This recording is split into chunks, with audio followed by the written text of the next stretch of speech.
Hello my family, अगर आपने इससे पहले के पास नहीं देखा है तो उसका लिंक मेरे डिस्क्रिप्शन में मिल जाएगा। फेरी की बटरफ्लाई औषधि ढूंढने चली जाती है और उन्हें जाते हुए किंग फेंगसाओ भी देखते हैं। उनका गार्ड कहता है, यो मजेस्टी किंग कोंगकुवान युन को आपने अकेला क्यों छोड़ दिया, वहाँ खतरा है। यहाँ किंग फेंगसाओ कहते हैं के लिए का खतरा जो एक पंजे से सबको उड़ा उड़ा के मारती है।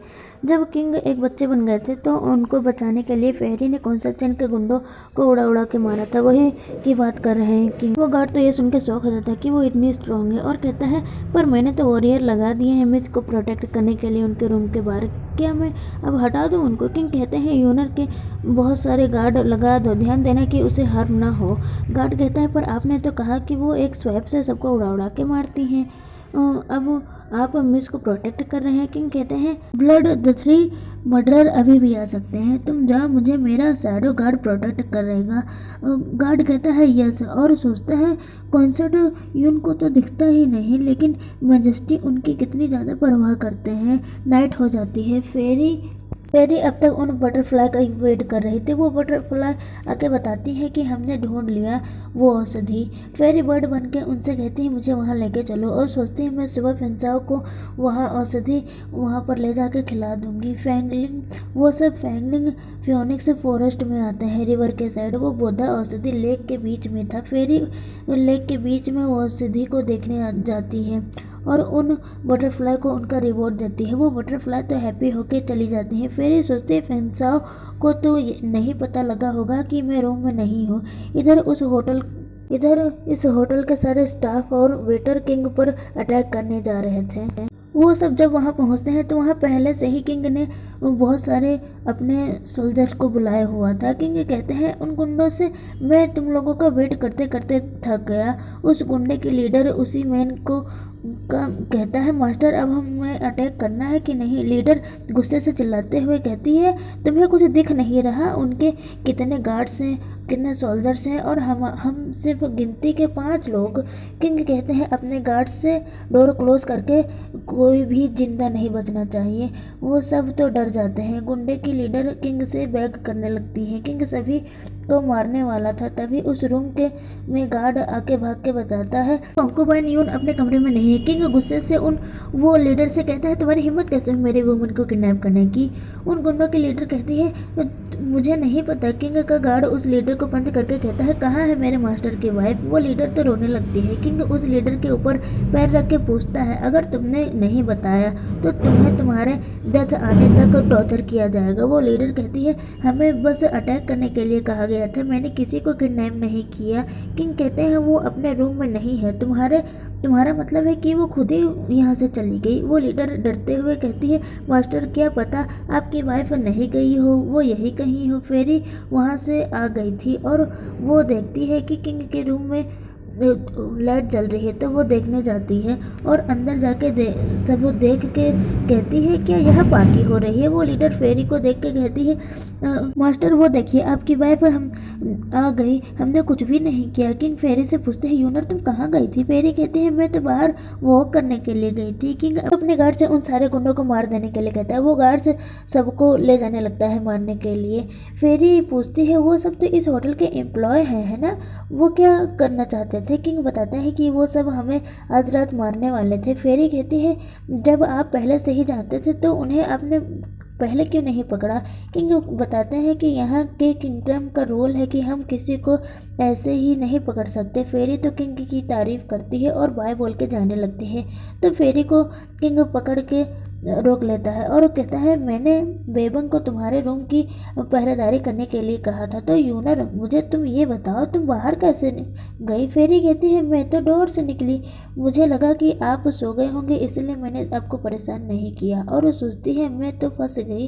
किंग कहते हैं, मेरे पर्सनल गार्ड ने तुम्हें जाते हुए नहीं देखा। किंग के गार्ड का नाम बेबंग है।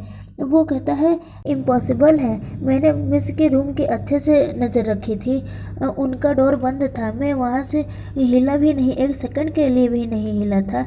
मैं स्वेयर मैजेस्टी मिस का डोर ओपन नहीं हुआ था। किंग कहते हैं यूनर अब तुम क्या कहना चाहोगी? फेरी तो सारा ब्लेम बेबम पर के ऊपर डाल देती है। बेबम कहता है मास्टर, फेरी कहती है मास्टर ये, मास्टर वो, मास्टर ये, तुम्हारी गलती है तो तुम किसी और से हेल्प क्यों मांगो? मैं अब बहुत गुस्से में हूँ और रूम में जा रही हूँ अपने, और चली जाती है। बेबम कहता है मास्टर ये मेरे साथ अनफेयर हो रहा है। किंग कहते हैं मैं जानता हूँ ये तुम्हारी गलती नहीं है। बेबम कहता है क्या मिस विंडो से कूद गई? लेकिन हम तो थर्ड फ्लोर पर रह रहे हैं, तो क्या वो थर्ड फ्लोर से जंप कर देंगी? ऐसा होता भी तो वहाँ पर इतने सारे गार्ड्स लगे थे, उन्होंने कुछ नोटिस क्यों नहीं किया? किंग कहते हैं यूनर की लाइफ हिस्ट्री पता करो और याद रहे अब वो बाहर ना जाने पाए। बेबन के अपना काम करने चला जाता है। किंग सोचते हैं यूनर तुम भला हो कौन? इधर फेरी तो बहुत डर गई थी और कहती है मैं फेंसाओ को औषधि खिलाने कैसे लेके जाऊं? कुछ भी हो मैं उसे ले जाके ही रहूंगी। फिर फेरी अपना डांसिंग फैन निकालती है और किंग के रूम की तरफ जाने लगती है। इधर किंग फेंसाओ सोच रहे थे कि बेबम कोई गलती नहीं कर सकता, तभी फेरी आके उससे लड़ जाती है और अपना डोर क्यों क्लोज नहीं किया और ये डोर पर क्यों खड़ा था? किंग कहते हैं तुम क्या यहाँ मुझे देखने आई हो? और सोचते हैं मुझे भरोसा नहीं हो रहा, अभी ये गुस्से होके गई थी और अभी ये मुझसे मिलने आ गई। फेरी कहती है वो मैंने देखा कि आपका रूम खुला है तो मैं बस आ गई। किंग उससे फिर पूछने लगते हैं कि कैसे निकली तुम अपने रूम से? फेरी कहती है कि आपको मुझ पर भरोसा नहीं है? और किंग कहते हैं हाँ बिल्कुल है, पर तुम मुझसे मिलने क्यों आई हो? फेरी कहती है कुछ भी नहीं और सोचती है ये मुझ पर शक कर रहा है, इसीलिए ये मुझे टेस्ट कर रहा है। मुझे इसे अपनी डांसिंग फैन से कंट्रोल करना होगा और अपने फैन का यूज़ करने जा रही थी, तभी उसे किंग देख लेते हैं। तो फेरी उस फैन से किंग को हवा देने लगती है। किंग कहते हैं सच में? और फैन लेके कहते हैं ये तो बहुत एक्स्ट्रा ऑर्डिनरी है, कहाँ से तुमने इसे बाय किया यूनर? और सोचते हैं जब मैं छोटा बच्चा बन गया था तब इसी फैन से यूनर ने कॉन्सर्ट चैन को कॉन्सर्ट शो के सामने सच बुलवाया था और अब ये मुझे इसे कॉलिंग दे रही है। फिर ये सोचते हैं आप अपने फैन को देख के मेरे डांसिंग फैन में 72 हिडन एक्टिविटीज़ हैं, अगर किसी इंसान ने इसे टच किया तो बहुत गड़बड़ हो सकता है। किंग उसी फैन को भी हवा खाने लगते हैं। फेरी किंग का हाथ पकड़ के कहती है मैजेस्टी ये सिर्फ एक नॉर्मल फैन है। किंग कहते हैं लगता तो नहीं है। तभी डांसिंग फैन से पीच ब्लॉसम के पेटल्स निकलने लगते हैं। किंग सोचते हैं ऐसे ही पीच ब्लॉसम के पेटल से कुछ महीने पहले मुझे मेरे बेड पर मिली थी, क्या ये सिर्फ एक कोइंसिडेंस है? कहते हैं मैं वो विंडो बंद करना भूल गई तो यहीं से आ गया होगा। किंग कहते हैं पर यहाँ तो कोई पीच ब्लॉसम की ट्री नहीं है, मैंने देखा कि ये तुम्हारे फैन से निकल रहा है। फेरी किंग का हाथ पकड़ के कहती है लगता है आपने नोटिस कर लिया, अब मुझे आपसे कुछ भी छुपाने की ज़रूरत नहीं है। किंग तो समझ ही नहीं पाते हैं। फेरी कहती है सरप्राइज, मैं जब बाहर गई थी तो वहाँ ट्री था और मैंने आपके लिए कुछ पेटल्स तोड़ लिए, और सोचती है ये मुझ पर शक कर रहा है। किंग कहते हैं सच में? फेरी कहती है पीच ब्लॉसम ट्री बहुत ब्यूटीफुल है, चलिए मेरे साथ घूमने चलो।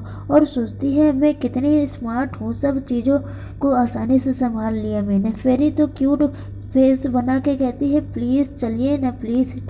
ठीक है आप मेरा फ़ैन दे दीजिए।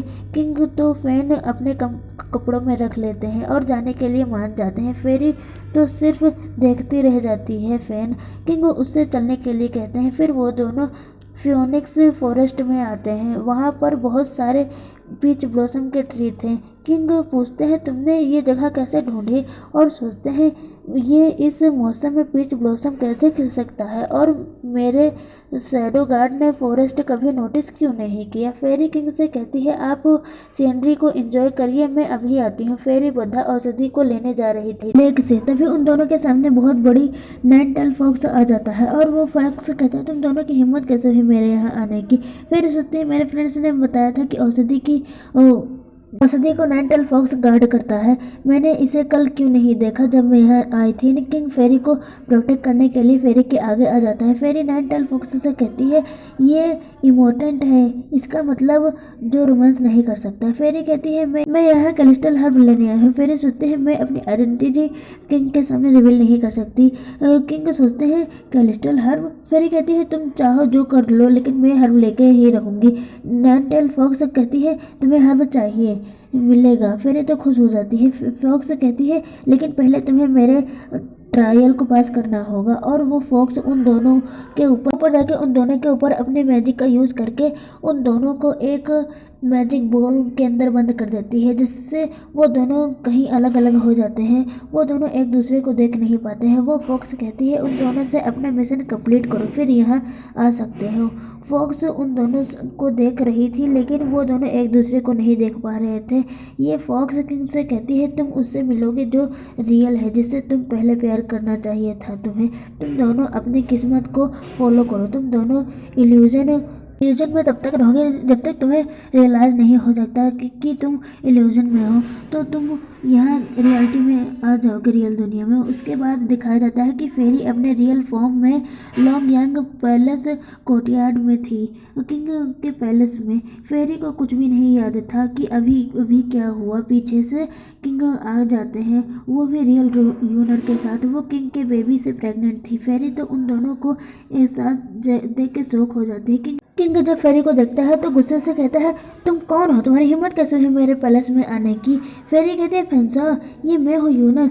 किंग कहते हैं तुम्हारी हिम्मत कैसे हुई मेरा नाम लेने की और मेरे वाइफ का नाम रखने की। इसका मतलब कि किंग को फेरी के बारे में कुछ भी नहीं याद था, वो पूरी तरह से भूल गया था।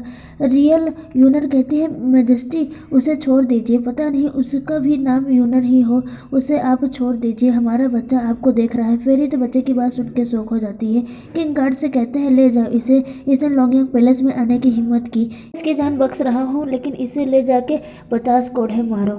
फेरी कहते हैं तुम मतलबी इंसान, जब तुम छोटे बच्चे बन गए थे तब मैंने तुम्हारे लिए लड़ाई की, और मैंने तुम्हारे लिए क्या क्या नहीं किया, और तुम मुझे अपने गार्ड से मारने की बात कर रहे हो।